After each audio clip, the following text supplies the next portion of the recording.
শাওয়াল মাস আমাদের থেকে গিয়েছে। আমরা রমাদানের সেখানে শাওয়ালে উপনীত যেমনটা হয়েছিলাম, ঠিক একইভাবে শাওয়াল থেকেও কিন্তু আমরা এখন জিলকদে আসলাম। এই জিলকদ মাসটিও মুমিনের জীবনে মোস্ট ইম্পর্টেন্ট। এখানে নানা ধরনের প্রিপারেশন প্রস্তুতির বিষয় থাকে। আপনার থেকে প্রাথমিক জানতে চাই যে আসলে জিলকদ সম্পর্কে আল্লাহ রাব্বুল আলামিন আমাদেরকে এই মাসে কেমন সচেতন থাকতে বলেছেন, নবী করিম সাল্লাল্লাহু আলাইহি ওয়াসাল্লামের কেমন ইবাদত ছিল এই মাসে? ধন্যবাদ। বিসমিল্লাহি ওয়াসসালাতু ওয়াসসালামু আলা রাসূলিল্লাহ। জিলকদ যে মাসটি আপনি বলেছেন অত্যন্ত গুরুত্বপূর্ণ মাস। গুরুত্বপূর্ণ এজন্যে যে মহাগ্রন্থ আল কোরআনুল কারীম সূরা আত-তাওবার মধ্যে আল্লাহ পাক বলেছেন, ইন্না ইদ্দাতাশ শুহুরি ইনদাল্লাহি ইসনা আশারা শাহরান ফি কিতাবিল্লাহি ইয়াওমা খালাকাস সামাওয়াতি ওয়াল আরদা মিনহা আরবাআতুন হুরুম। আল্লাহ রাব্বুল আলামিন এই পৃথিবীর সৃষ্টির শুরু থেকে ১২টি মাস আমরা জুলহজ থেকে মহরম পর্যন্ত, অর্থাৎ মহরম থেকে জুলহজ মানে পর্যন্ত গণনায় ১২টি ১২টি মাস। ১২টি মাস, যেটাকে আমরা ইংলিশে জানুয়ারি থেকে ডিসেম্বর বলি। এই যে গণনার মাস। হুম, তো বা বাংলায় বলি, ইংলিশে বলি, বা যার যে দেশীয় ভাষায় এই মাসটিকে গণনা করেন। হুম, হুম। তো এখন এই ১২টি মাস কে সৃষ্টি করেছেন? আল্লাহ রাব্বুল আল্লাহ আলামিন। এটা রাব্বুল কিন্তু আলামিন। কোনো বিজ্ঞানী বা কোনো সম্প্রদায়, কোনো গোষ্ঠী সৃষ্টি করেনি, বরং আল্লাহ রাব্বুল আলামিন এই পৃথিবীর সৃষ্টি থেকে। শুরুতেই এটা হুম, এসছেন। এর মধ্যে আল্লাহ রাব্বুল আলামিন ৪টি মাসকে মুহাররম বলা হয়েছে, হারাম মাস হারাম বলে। বলা হয়েছে, আরবাতুন হুরুম বলা হুরুম। হয়েছে। মানে ৪টি মাস হচ্ছে আরবাতুন হুরুম। হুম। তো এই ৪টি মাস কেন? এই ৪টি মাসের মধ্যে গুরুত্ব রয়েছে। এর মধ্যে এই জুলকদ যে মাসটি একটি এটি গুরুত্বপূর্ণ। একটি। জুলকদ, জুলহজ, মুহররম এবং সফর, এই ৪টি এই মাস ৪ টি মাস। এই ৪ টি মাস সম্পর্কে আল্লাহ রাব্বুল আলামিন বলেছেন মিনহা আরবাআতুন হুরুম। হুরুম।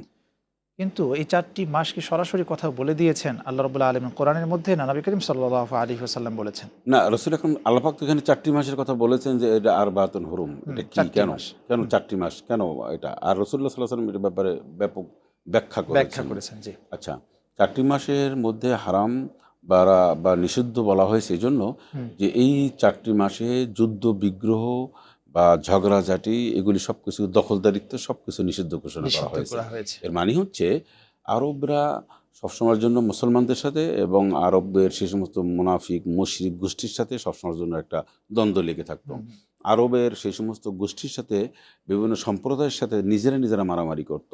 এটা রাসূলুল্লাহ সাল্লাল্লাহু আলাইহি ওয়াসাল্লাম এবং আল্লাহ এটা নিষেধ করলেন। রাসূল সাল্লাল্লাহু আলাইহি ওয়াসাল্লাম বলছেন, না, এই মাসে কোনো ধরনের কোনো যুদ্ধ বিগ্রহ করা যাবে না। এই যে ৪টি মাসে যে যুদ্ধ বিগ্রহ হারাম, হুম। এটা নিঃসন্দেহে এই ৪টি মাস সম্মানিত বলা হয়েছে। অবশ্যই সম্মানিত এখন এই মাস। সম্মানিত মাসে এর মধ্যে একটি হচ্ছে যুলকদ জিলকদ বা মাস। এই জিলকদ মাস। এই মাসটিতে এমনভাবে নিষিদ্ধ ঘোষণা করা হয়েছে এবং এই মাসটি সম্মানিত করা হয়েছে এর জন্য আরেকটি কারণ হচ্ছে, এর নেক্সট মান্থ হচ্ছে জিলহজ।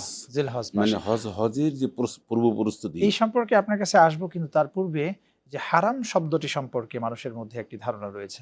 এখানে হচ্ছে একটা ছোট হা দিয়ে হারাম আর একটা বড় হারাম। এই দুটি শব্দের মধ্যে পার্থক্য নিশ্চয়ই, কি? নিশ্চয়ই এর দুটির মধ্যে পার্থক্য রয়েছে। হাঁ দিয়ে যেটা হুম, মানে হাঁ দিয়ে যেটা হারাম, হুম। সেটা হচ্ছে যে রাসূলুল্লাহ সাল্লাল্লাহু আলাইহি ওয়াসাল্লামের একটা ভাষ্য বার্ধক্য। অনুযায়ী বার্ধক্য বা বয়সে উপনীত হওয়া, বয়োজ্যেষ্ঠ আ উপনীত হওয়ার সময়টাকে এটাকে হুম, হারাম বলা হয়। হুম। আর হারাম যেটা, যেমন সুবহানাল্লাযী আসরা বিআবদিহি লাইলাম মিনাল মাসজিদিল হারাম হারাম। ইলাল মাসজিদিল আকসা। এই যে হারাম, হুম, এই হারাম হচ্ছে নিষিদ্ধ। একটা হচ্ছে নিষিদ্ধ, আরেকটা হচ্ছে পুত পবিত্র। তা নিষিদ্ধ কি? ২ অর্থে। ২ অর্থে। হুম, নিষিদ্ধ হচ্ছে যে সব ধরনের খারাপির থেকে, হুম, ঝগড়াঝাটি, মারামারি, কাটাকাটি, হুম, অশ্লীলতা, বেহায়াপনার থেকে নিষিদ্ধ পরিপূর্ণ, হুম। সেটাকে বলা হয়েছে হারাম। হারাম। হুম। আরেকটা হচ্ছে প্রসিদ্ধ বা পুত পবিত্র। পুত পবিত্র। যেমন আমরা হারামাইন শরীফাইন বলা হয় ২ হারামকে, মক্কা এবং মদিনাতুল মুনাওয়ারায়। হুম, এটা হচ্ছে পুত পবিত্র জায়গা। হুম, পৃথিবীর মধ্যে সর্বশ্রেষ্ঠতম পুত পবিত্র জায়গা। হুম, হুম। এজন্য হারাম মানে পুত পবিত্র,